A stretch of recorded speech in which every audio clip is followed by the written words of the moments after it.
A couple of weeks ago now, the ABC, in its critically acclaimed 7:30 Report current affairs program, ran a story on the dangers posed by e-bikes and e-scooters. And dude, I have seldom seen a story so badly done on the ABC or anywhere else. We're talking a current affair level of credibility, but worse than a current affair because ACCA would do scooters that kill, and you would know that it's just dog shit journalism dressed up as dog shit journalism. At least it's honest and unassuming, not deceptive in any way. You know what you're getting with ACCA. Miracle underwear, what's really in meat, neighbours at war, or scooters that kill. This was terrible, however, because this was the same kind of tabloid dog shit journalism, full of factual errors and basic journalism mistakes, dressed up to be somehow akin to Edward R. Murrow in See It Now. You know, like, in other words, it's dog shit journalism dressed up as proper investigative reporting. And you should care about this, dude, because A, scooters and e-bikes, especially on public transport, are one of the most dangerous things that you might be exposed to in daily life. And B, in respect of this dog shit report, you paid for it. We all did.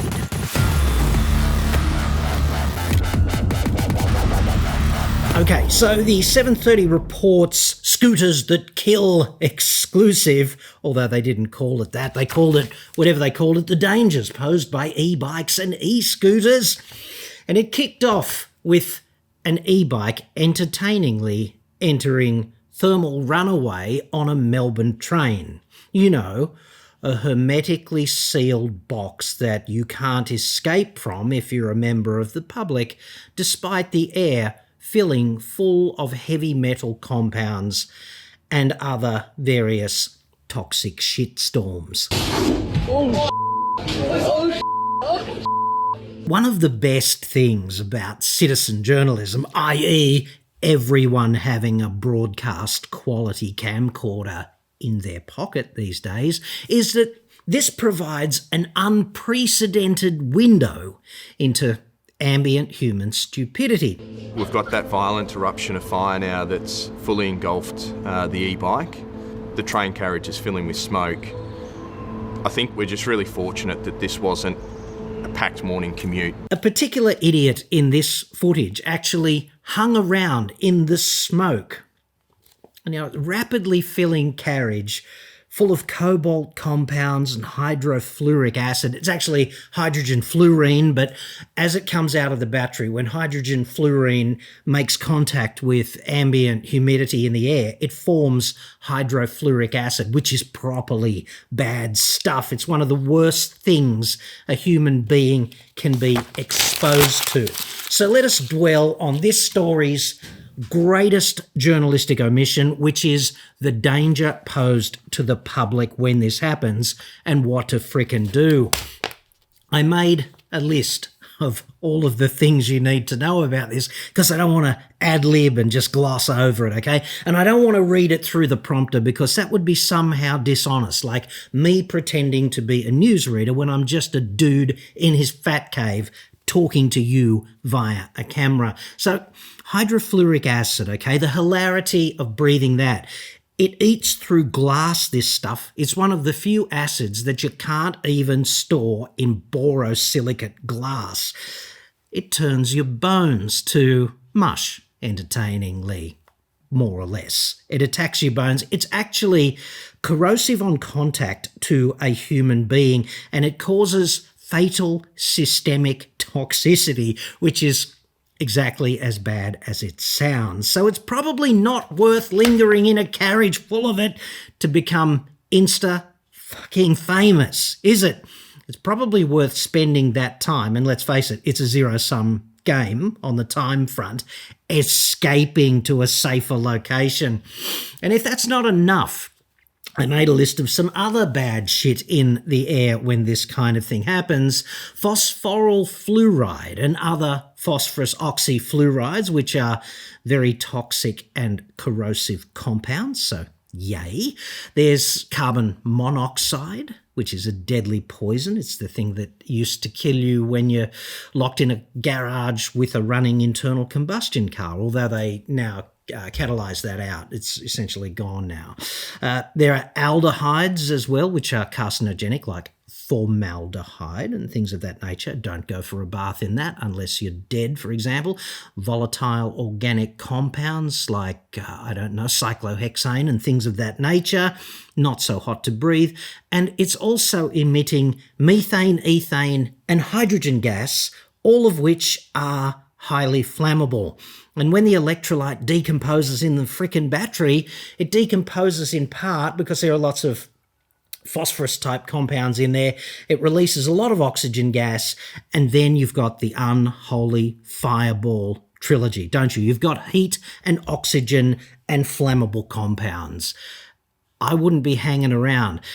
We're talking about your basic toxic shitstorm, and I'd suggest that we're going to be able to track firefighters who've been exposed to a lot of these kinds of fires into the future by virtue of clusters of cancer that occur in that population, in spite of the protections that they have in place, like their vapor barriers and their SCBA, SCBA, self-contained breathing apparatus kind of thing. And incidentally, talking about the idiot that remained there to become insta-famous, okay, I'm only calling him an idiot because in those circumstances, staying there to get that footage is an idiotic thing to do. I'm not suggesting he knew the danger or anything of that nature, just, something on fire, a bit like an incinerator in the backyard kind of thing, but nothing could be further from the truth. This is bad shit. You don't even have to breathe it. You just have to get it on your skin, and applied chemistry will do the rest. So if you are in this situation, realise it quickly, hold your breath if necessary, and evacuate, if possible, to another carriage. Do it quickly. This is going to be a particular challenge, of course, if you're a mum with 3 frickin' kids, isn't it? Because it might just not be that simple with 2 of them in a tandem sort of pram and then one little toddler. How are you going to scoop them all up in a hurry and get them to a safe location, especially if the train is, packed? This story is possible only because of my 2 enduring retirement-preventing side hustles, which are A, I get new cars cheap, like mainstream ones for ordinary Australian car buyers. We've got a team that does that, and it insulates you from all of the entrenched car dealer rip-offs. There's no obligation. You go to my website, you fill in the form, we ring you. It's that simple. We don't even charge you a fee for this service. If you proceed and buy the vehicle through us, you get it brand new from a dealer with the full warranty and all of that palaver, and we send the dealer a bill because, hey, we just found him you, and he sold a car to you. So we found him a sale, and he's grateful for that. He pays us, not you. The other thing I do is solar, home solar installations. And I'd suggest right now, since July the 1st or whatever it was, there's never been a better time to equip yourself with rooftop solar and a battery, because the federal government opens the purse, throws thousands of dollars at anyone looking to install a battery. And that could be a battery with a new solar system. It could be a battery that goes on the existing solar system on your roof, or it could be a second battery to augment the storage capacity of the battery you've already got with your existing solar system. They're throwing thousands. You might as well catch it. It'd be impolite not to. We use only non-cowboy installers, quality components that last for a long period of time, that have local inventory and local support. So no chatbot in China, okay? And the coverage for our services on solar are basically nationwide with a few remote type exceptions. There's also no obligation if you decide not to go ahead. I'll put links in the description. And now back to me talking about e-bikes and the ABC botching this so badly. Better still, I'd suggest, than having to worry about evacuating the carriage and things of that nature, is just don't get into a carriage in a hermetically sealed box that could be en route for the next 3 or 4 minutes to the next station with a toxic shitstorm bomb of this nature. Don't get in the carriage, dude. It's just not worth it. It might cost you a few minutes. You might catch the next train, whatever. But I'd suggest don't hold your breath waiting for our regulators to do anything positive about this situation of having toxic bombs in sealed carriages in close proximity to ambient Australian humanity, because net zero, dude, let's not let anything get in the way of that. It's flat out appalling. Imagine being trapped in a locked, hermetically sealed box with the full e-bike hazmat experience. Just you and your 3 kids and granny.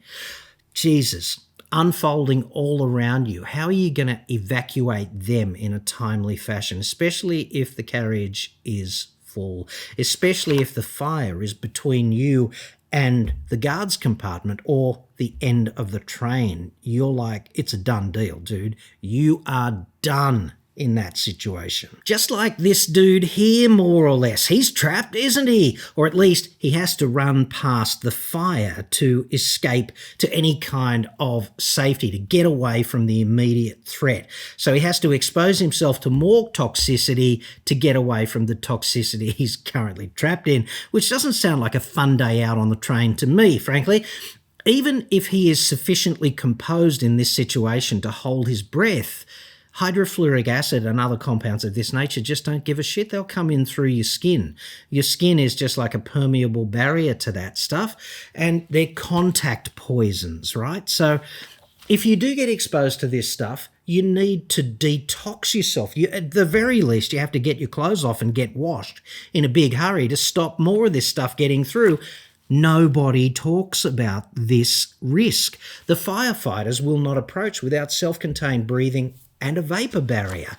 This is a serious problem. And isn't it interesting that the only place on a Melbourne train, seemingly, in which you can store an e-bike for transit is in the disabled spot? So that e-bike is lying there in a spot reserved for disabled persons, directly opposite another spot reserved for disabled persons. So the toxic firebomb is directly opposite the space which has been carefully reserved for people who are potentially the least likely members of society able to escape from the problem if a thermal runaway occurs. And this is not a hypothetical, right? We're looking at the footage of it happening, and P.S. exactly the same scenario took place on New Year's Eve in, I'm gonna say, Toronto on a train. And in this case, and the case in Toronto, the only reason someone didn't wake up dead is because the train stopped at a station soon thereafter and people got out safely. I didn't even think about an e-bike, to be honest. Obviously, there was something really on fire and smoking. A 7:30 report has, in my opinion at least, so much to apologise for here. So let's start by thanking Professor Jenny Oxley, Bachelor of Science with Honours, PhD, Deputy Director of the Monash University Accident Research Centre. Jesus, dude, if you're not a journo, you probably wouldn't see this, okay? But having worked in it, having had the process of TV news and current affairs on a current affair and Today Tonight reach in and suck out my soul and leave me a withered husk, I'm still amazed at the capacity of a television interview to extract anyone's true inner idiot, no matter how articulate they are, no matter how well qualified or well educated they actually are. There's very little you can do about this process because you can be interviewed for half an hour and there's no control over what you say getting a run. Okay, you don't get to sign off on which grabs they use, and that's what I've got a problem with here, and you should have too, dude, because the intro grab here is Ruly on fire and smoky. Thank you very much, Professor Jenny Oxley, PhD. Jesus Christ. We've got footage of Ruly on fire and smoky. We don't need anyone with a PhD to tell us that is the case. The footage sells that pretty hard, I would argue. What we need is somebody who's a risk management expert with a particular focus on managing risk when it comes to the human-machine interface, unquote, is some context, right? We need to make this whole thing relatable. And I know that compared with Professor Oxley, I'm only a lowly mechanical engineer, but I'm going to have a crack at that now, right? And I'm a mediocre engineer, which is why I spend my life as a journalist. Come on. The best I can offer you is bare-knuckle physics and ghetto chemistry, dude. But this interview would have been a brilliant opportunity, in my view, to run something from Professor Oxley concerning the most effective ways to manage this risk. Like, this risk clearly exists.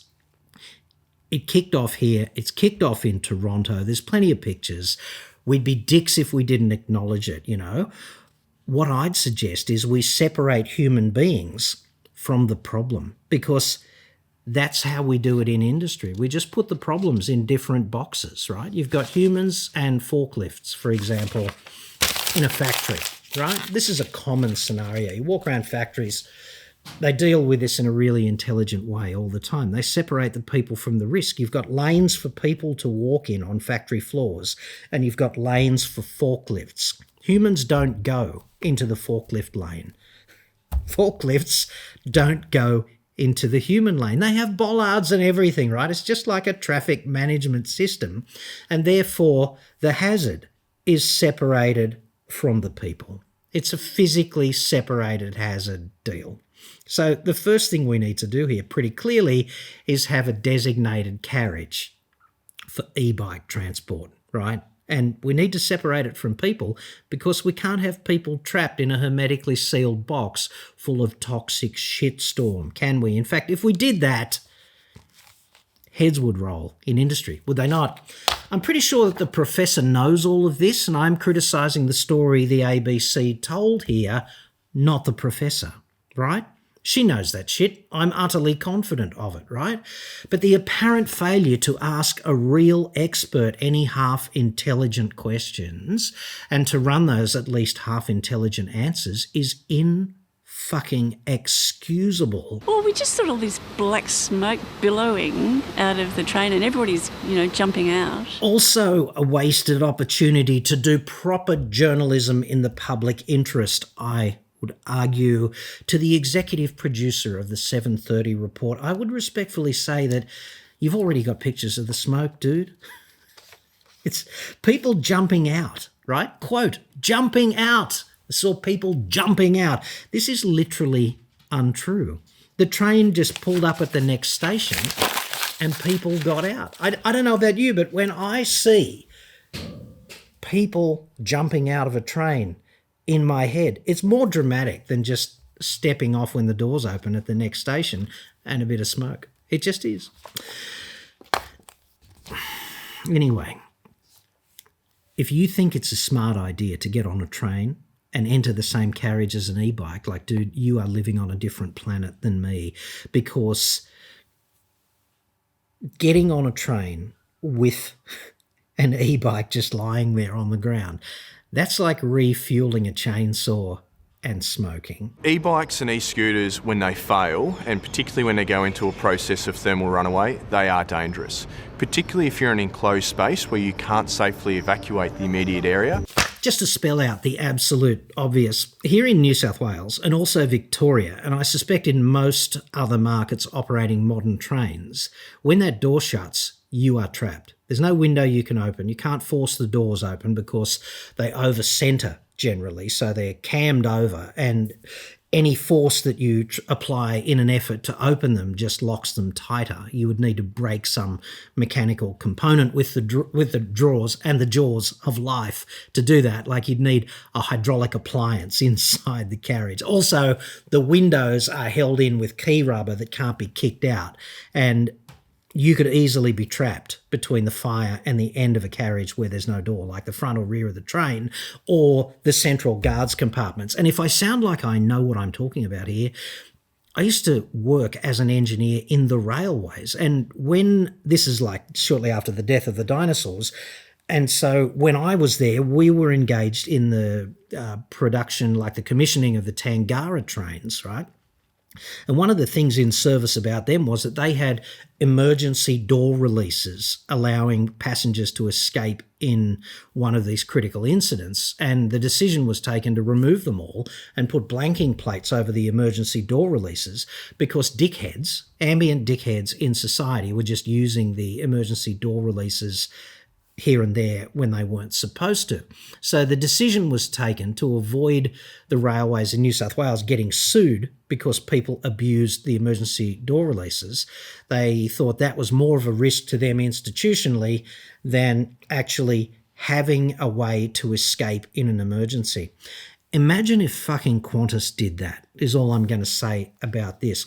And I'd suggest that this problem of e-bikes and thermal runaway and toxic shitstorm is something that has been introduced after the decision was taken to remove emergency exits from trains, okay?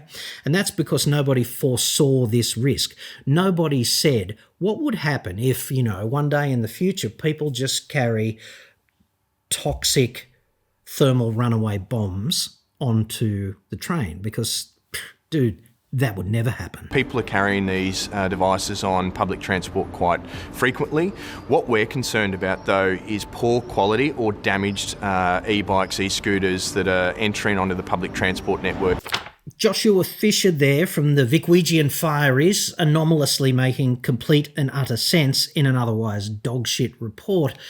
Now, I would suggest that if we locked workers in a factory in the same conditions as people routinely travel in public transport with batteries susceptible to thermal runaway, if we locked them in and gave them no means of escape whatsoever, then in industry we would be crucified for doing that. Unions would be up in arms. There would be marches in the street and prosecutions under the Occupational Health and Safety Act for the failure to manage risk. So I don't know why it's acceptable to do this in the public domain to ordinary schmucks like us who just have to get to work or whatever. It seems like a massive double fucking standard to me. I guess, of course, bureaucrats would have to have meetings, wouldn't they? They'd have to have meetings to discuss potentially scheduling, I don't know, round tables with vested interest stakeholders or something of that nature to thrash out the firm possibility of perhaps meeting again next year, definitely to take action in the future, perhaps. And one of the reasons we don't give a fuck about this as a society is that we don't want a speed hump on the way to net zero. Heaven forbid. Like, dude, batteries on trains, no problem. If only it were as easy to deal with them as it is to get those criminal machetes off the street. We're seeing, compared to 5 years ago, there's about a 600% increase in the number of hospitalisations. We're seeing a lot more head injuries, fractures, and some torso injuries. Okay, so on the issue of injuries flowing from the usage of e-bikes, I just did a scratch around on the data there, and it transpires that imports of e-bikes surged like 800% from 2019 to 2023 here in Australia, right? So 800% surge in the use of these products around us in society. So injuries from their operation are broadly just increasing in proportion to the proliferation of these devices in the population, right? This doesn't seem to me to be like some cluster of out-of-control carnage. This is just if anyone does anything and that usage increases, then, the risk, the injury is going to increase in relation to how frequently these things get done in the population, okay? So if we do flamethrower juggling, if that takes off, it's the new black or something, or we liquid nitrogen dewar juggling, or just funny bone hitting on antique vices, whatever we do, there's going to be a blip, is there not, in emergency departments? Like the burns unit, flamethrower juggling, the burns unit is going to be so busy. If man versus pelican, nude MMA style cage fighting takes off, microsurgeons, dude, they're going to be flat out. Those pelicans, they really can drive the point home. And nobody, I'd suggest, wants to see their Mr. Percival just flopping around lifeless on the canvas, do they? But you would pay handsomely to see somebody else take that risk, I'd suggest. So maybe that's the next big thing. Back to the danger of e-bikes, though. More meaningful, perhaps, might be some freaking discussion about e-bikes and the risk management thereof in operation, right? So if we said that the ambient risk is here and we need to take it here, then would that not be a better way of doing this? Like transit of e-bikes on public transport, need to address that.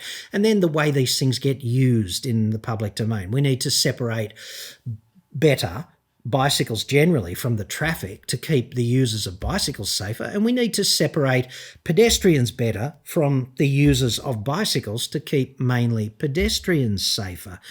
If we did that better, then transport safety would be increased dramatically. And I think, we all want that. And we pay government departments handsomely to achieve that for us. But in order to do that with e-bikes, we'd require something that will never happen, which would be, obviously, fewer fuckheads in politics. I had a bit of a deep dive into the emergency department data for Victoria as well, and it shows that there were 534 serious e-bike injuries in the 6 years from 2017 to 2023, and Victoria's about 25% of the Australian population, so that's about 2,000 serious e-bike injuries over 6 years, which is frankly a drop in the injury ocean when you consider that we're talking about a population of 27 million people.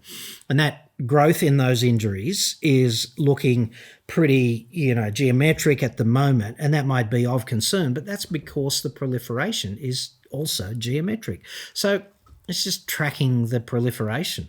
We just need to chip away at it. We've done it in plenty of other domains, including in occupational health. So why don't we just get on the page that we use there and copy and paste that and do it with e-bikes and scooters? Like, how freaking hard is it? We get lots of complaints from people, particularly in the CBD and inner suburbs. Lots of complaints. Allow me to translate what that means in the domain of news and current affairs. Lots of complaints means that if we could just remove ambient dickhead from the users of e-bikes and scooters, then the problem would already be more than halfway to resolved. And this is a common problem, like it's a really entrenched problem on the road. If you go to court, right, and just sit through a traffic day, you will be gobsmacked at ambient dickhead, right? Ambient dickhead is such a thing. If we could just make it a 12-point offence to be an ambient dickhead and just get those people off the road, then the problem of trauma on our roads would also effectively be extinguished. The ones that have no pedals on them and they're throttle controlled. Now they can't be more than 200 kilowatts. Once again, the spectacular ability of TV news and current affairs to reach in and extract anyone's inner idiot. In this case, Assistant Victorian Police Commissioner and top traffic cop Glenn Weir, 200 kilowatts. Fuck me dead. Sideways, 200 kilowatts. Who doesn't want an e-bike with 200 kilowatts? Now, anyone can make a mistake on camera. I've made a shit ton, especially live, and it guts you every time. But Cops hate being interviewed also, I get that. They're under a lot of pressure because of the scrutiny involved in interviews. I get that also. So he's just made a simple error there. The problem, of course, is nobody picked it up and the grab gets a run. 200 kilowatts for an e-bike is absurd. There are supposed to be checks and balances in the TV news and current affairs production process. And Christ knows, Auntie has enough money to have more checks and balances in place than the commercial media. There should be a whole process in place that prevents fuck-ups of this nature from ever being broadcast or uploaded and otherwise oxygenated. You've got to protect people from their own on-camera, in-interview incompetence. In other words, pro tip, the most powerful street legal motorcycle that money can buy in Australia today, like a new motorcycle, is the Aprilia RS V4, okay? It's 164 kilowatts, not 200. And that bike is a superpower, dude. Like, the Flash wants one, you know? You arrive at meetings before you depart for them in a thing such as that. So to anyone with even a superficial appreciation of the road regulations or applied physics or automotive anything else, the concept of a 200 kilowatt e-bike is absurd. It just is. It's an inexcusable mistake to get through and be broadcast, okay? Anyone can say it on camera. They made a mistake, 200 kilowatts, 200 watts, whatever. He obviously means 200 watts, right? But the boss of fucking traffic enforcement in Victoria is broadcast as saying 200 kilowatts is the limit. Like, finger on the pulse, dudes, come on. How could nobody producing this story possibly be aware that a mistake like that had been made? How could nobody pick it up? Commissioner Weir undoubtedly meant to say, Assistant Commissioner Weir, undoubtedly meant to say 200 watts, which is the limit for e-bikes with throttles in Victoria. So missed it by a factor of 1,000, dude. Like, come on. What's disgraceful is that nobody picked it up, okay? And therefore, this misinformation is broadcast into the public domain to mums and dads who are probably scientifically illiterate, whatever. The limit is 200 watts in Victoria. At least it was when I looked it up a couple of days ago, right? So the Assistant Commissioner gets to look like a bag of dicks who doesn't know what he's talking about on camera. And I don't think he is one, but that's how you look when you say something like that and you broadcast it via a quote-unquote respectable outlet such as the 7:30 report. Bad information gets oxygenated and metastasized by the ABC. So overall, great work. Absolutely no excuse. I'm really embarrassed. The Assistant Commissioner was nabbed by a mobile camera doing 58 in a 50 zone in Parkville. He claims he thought it was a 60k zone and has been fined more than $300. Let us just digress for a second here, because I really get the feeling that there is a good bloke somewhere there beneath that Assistant Commissioner's uniform. I get the feeling like Glenn Weir is a decent bloke who is deeply committed to road safety. I really do. I sincerely think he is that guy. And he's trapped in this bullshit system designed to extract money out of people who just drive on the roads and really don't do anything wrong. But we've got this whole narrative and it's quite the cash cow, so yay. That grab was actually him from about a year ago, falling on his sword after being pinged by one of Victoria's own fucked up covert speeding cameras. He was doing 58 in a 50 zone on his way to a fucking road safety meeting. Gosh, sometimes nature is just serendipitously perfect, I would suggest. Deputy Commissioner of Irony that day. Therefore, well done, Mr. Weir. Almost in tears too, you can see it, doesn't want to be there, needs to man up and step up in front of the cameras and admit it and turn the frown upside down by turning it into a road safety message. Caught red-handed after, in my view, essentially proving that there is such a thing as safe speeding, right? There's such a thing as safe speeding because he got caught doing it. Right? And therefore, the whole thing, the whole safe speeding cash extraction machine is really just this ginormous revenue grab to milk the motorist even harder.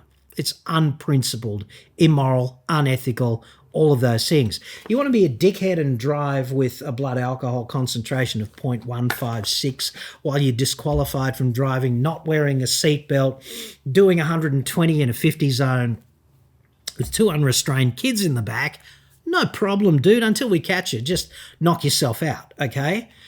58 in a 50 zone, we'll catch you, okay? You want to be Desi Freeman, we can have 450 special operations group in their tactical rigs still standing around holding their dicks unable to find him, right? But 58 in a 50 zone, everyone is fair game for that.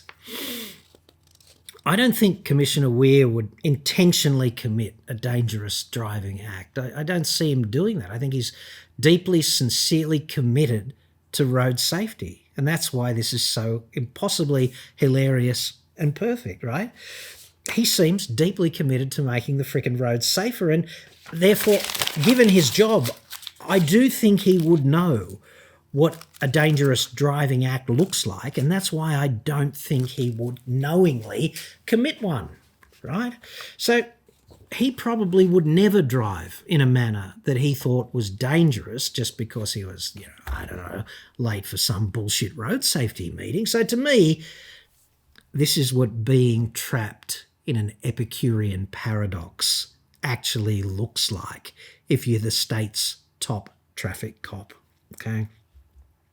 In other news, of course, violent crime is out of control in Victoria. They don't seem to be able to do much about that, but catch you for doing 58, no problem. Desi Freeman, he's topical at the moment. Cops pants around the ankles 3 times, thanks to Mr. Freeman, as far as I can see.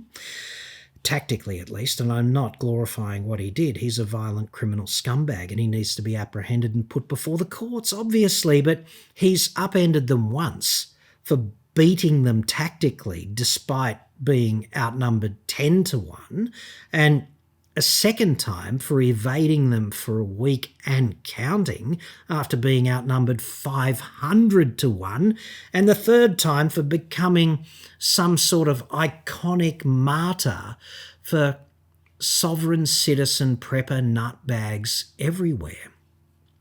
But 58 in a 50 zone, dude, we've got you, okay? I'm not glorifying Desi Freeman. Violent criminal scumbag, needs to be apprehended, needs to be put before the court, and if found guilty, needs to be put away for a very long period of time, preferably, if the world were perfect, in my imagination, the rest of his natural life, or maybe 3 or 4 of his natural lives, who knows.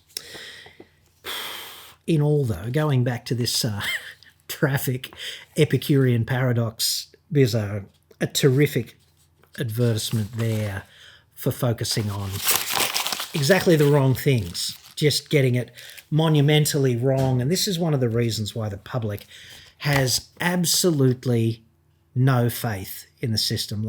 There is a growing number of people who are at odds with the system because they think it has stopped working for them. And I can see that there is some logical basis for believing that. The coroner also recommended that Victoria Police obtain a dynamometer, which is a device that can measure power outputs and top speeds of e-bikes and e-scooters. I'm sorry, dude. What device did the coroner recommend, actually? A dynamometer. Ah, yes, a dynamometer. I see, a dynamometer. Actually, I don't, because I've never actually heard of one of those.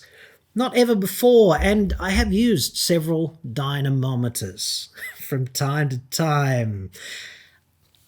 Risk management might not be my thing, but dynamometers, we are absolutely in my wheelhouse now. A dynamometer.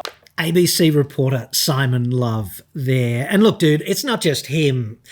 In order to get this so pathetically wrong, the system of production of this story has to fail like 100 times. It just does. To let this through to the keeper with nobody knowing. It just tells me the kind of scientifically illiterate people who were exclusively engaged in the production of this report, or at least it strongly suggests that scientific literacy is at an all-time low among the people who were responsible for approving and producing this story. It just does. I can't really see this any other way.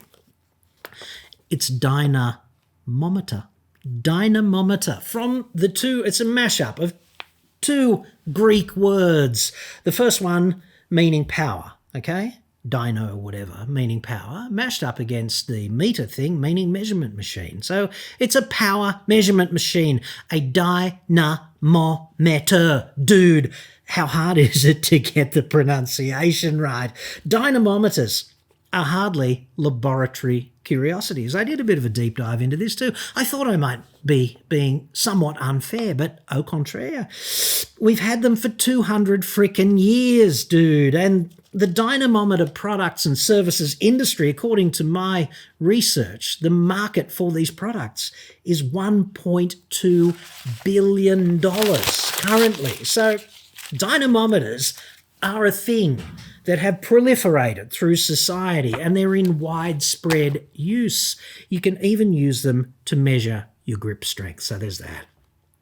So this is like knowing, it's like not knowing how to pronounce dynamometer is kind of like not knowing what a compass is. Either kind, the circle drawing one or the direction one. It's that bad. Like basic scientific literacy is a prerequisite to function in our society, except it seems at the ABC. So dynamometers, they measure everything from grip strength to the car thing, like you're probably familiar with dynamometers when it comes to the measurement of power from engines. So you can have chassis dynamometers measuring the power at the wheels, or you can have engine dynamometers that just measure the power at the crankshaft, like with the engine in isolation out of the vehicle. A dynamometer. Not knowing what a dynamometer is not the same thing as not knowing what, I don't know, some scientific curiosity like a Crytron switch is. Hands up if you know what a Crytron switch is. A very useful thing to have if you're building a plutonium implosion bomb, although not necessary because the Fat Man weapon, which was deployed against Japan at Nagasaki on the 9th of August 1945, was that kind of bomb, and it did not have Crytron switches because they were not invented yet, but Crytron switches are extremely useful, just digressing for a moment, to synchronise things such as high explosive charges if you need to compress a subcritical block of weapons-grade plutonium, which is exactly what they're generally used for in the nuclear armament domain. Don't get into me in the comments for talking about this because the cat's out of the bag there. Everyone knows, or the information is publicly available on how these devices work. Crytron switches, you can't get them from JCAR, and even if you could, it relies on you having a virtually perfect sphere of weapons-grade plutonium, which is kind of bad stuff to machine, so I wouldn't be trying any of that if I were you. Anywho, on the positive side for this story, however, no errors that I could see with the pronouns, and they probably knew what the native title for all of the ground they were standing on whenever they conducted any interviews was. The coroner found that the proposals were escalated to senior management of Victoria Police, but were denied due to cost. You know, I am sufficiently old that I remember when reporters used to do actual investigation as opposed to just letting agencies and individuals parrot and reiterate dribble indefensible bullshit. I am that old. Not as old as Edward R. Murrow, of course, who went good night and good luck aged 57, shortly after I was born, but sufficiently old to know that he exemplified the breed in the way that this report emphatically does not do. It just doesn't. It's a little bit more complex than that. We do have the capacity to measure, but it's a large piece of equipment that is used by our major collision investigators for a whole range of things. It's not something that's portable in the field. Now, this is probably one of the most indefensibly bullshit arguments I have ever seen a senior bureaucrat or police officer make. It's just, the way I look at it, absolutely indefensible. See, there are certainly expensive laboratory-grade dynamometers available. Here is one if you'd like to look at it, okay? Nobody I would ever sleep with thinks that it's reasonable to put a laboratory-grade dynamometer into every vehicle operated by the e-bike patrol of the Vickwheejian police. That would be ridiculous, right? But in my view, this argument is complete bullshit, because we don't put laboratory-grade calibrated breath testers in every highway patrol car, do we? Or every general duties police car. What we do is we give the cops these sort of low-grade, uncalibrated breath testers. And if you fail one of those roadside breath tests on the cheap piece of shit machine, that at least provides reasonable objective suspicion that your blood alcohol concentration is over the limit, sufficient for the cops to then arrest you on suspicion of driving with a blood alcohol concentration over the limit, whereupon they transport you to a place with a calibrated laboratory-grade breath testing machine, and they go from there. Like, that's the evidence that they use to proceed against you if a charge is preferred, okay? So wouldn't it be just hilarious, rebound shot, if we could do that with e-bikes? And nobody that I know has a problem with this two-tiered triage system for drink driving, right? So why don't we just use that on e-bikes? Would it not therefore be impossibly freaking excellent if a cheap, shitty e-bike dynamometer were available for just a few $100, which was sufficient for the cops to evaluate whether or not there was reasonable objective suspicion of a problem with your e-bike, whereupon they could impound yours for examination by a calibration device if they thought it warranted, right? How hard would it be to do this? Imagine that, if such a thing existed. Imagine if it were only $559.99. And imagine if any schmo such as me could just find it in under 2 minutes using fucking Google, right? These problems that don't exist, that seem to be insurmountable speed humps, investigatively reported by the 730 report. Jesus Christ, this is why nobody has any faith in the mainstream media, because this stuff exists. One dude in his garage can find it when he just looks at a report and goes, no, that's bullshit, and that's bullshit, and that's bullshit, and that's bullshit. This is a torrent of bullshit. Something must be done. So I'm just one dude. Imagine if there were a whole department of dudes who were just, vaguely capable, who could get onto these problems and just solve them with stuff that we already had, solutions that were off the shelf and at hand. Because I might be being parochial here, but this is what engineers do. And this is why, if you've got kids, try and motivate them to do something in STEM, because we don't need more reporters and more useless bureaucrats, HR professionals. We're all stocked up on them. We need people who can solve actual problems. Come on. And we just need to spend the next 10 years proposing meetings to discuss the firm possibility of round tables with stakeholders, and perhaps then just pencil something in over the next couple of years for actually taking a step towards making a decision to make society better. We're nearly there. So if you take anything away from this report, do not ride in the same train carriage as some Muppet's e-bike, because it's off the chart dangerous. This is the sort of thing that you have to get right all the time. Like 100% is the only permissible score, because grand alignment of the planets, you get in on that fateful day, and all of a sudden you and the kids and granny, whoever, are just sprayed with cobalt compounds and hydrofluoric acid and all other kinds of toxic shit that goes in and messes with your DNA. You'd never forgive yourself for exposing your children to that. So just sideline this risk by not getting in the same carriage. That's super important, and I do not understand why the 7:30 report couldn't find somebody with the balls to offer that as the primary piece of public interest flowing from this story, right? Clock the emergency exits in car parks, and I would never get myself in a position in a modern train where I was trapped between the sealed end of a carriage and the nearest door. That's off the chart. Just don't ride in that location. Even if there's a crash, like, you've got to get out somehow or something else catches fire. Jesus. I'd also suggest that the 7:30 report holds itself up as some sort of beacon of journalistic integrity, right, or authority, of lifting the fucking lid or something of that nature. They like to think that they hold powerful entities to account, right? But I think this report, at least for me, highlights just how thin this veneer of journalistic credibility actually is, right?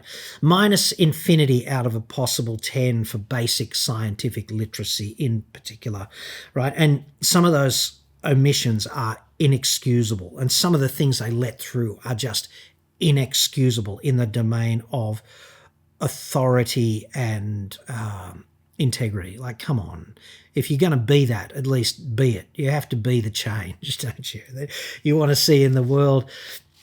Ditto for the checks and balances, like the non-existent checks and balances. Come on. It's like, on the issue of the scientific literacy thing, it's just like the Dunning-fucking-Kruger effect playing out, right? Being so spectacularly dumb about things in that domain that you don't even see the need for a good old-fashioned technical once-over from somebody who might know their technical shit. Jesus Christ. We're happy to talk about that because, hey, journalism. 7:30 report. Motoring journalists are just the same. They know fuck all about the technicalities, and that's some sort of horrendous logical inversion as well, because the thing that they report on is a product of solely technology and manufacturing. Like, go figure. On the plus side, no pronouns were harmed, and the story wasn't a substantial impediment on the road to net zero. Your $1.2 billion taxpayer funding of the ABC is a done deal. And this is a direct product of that.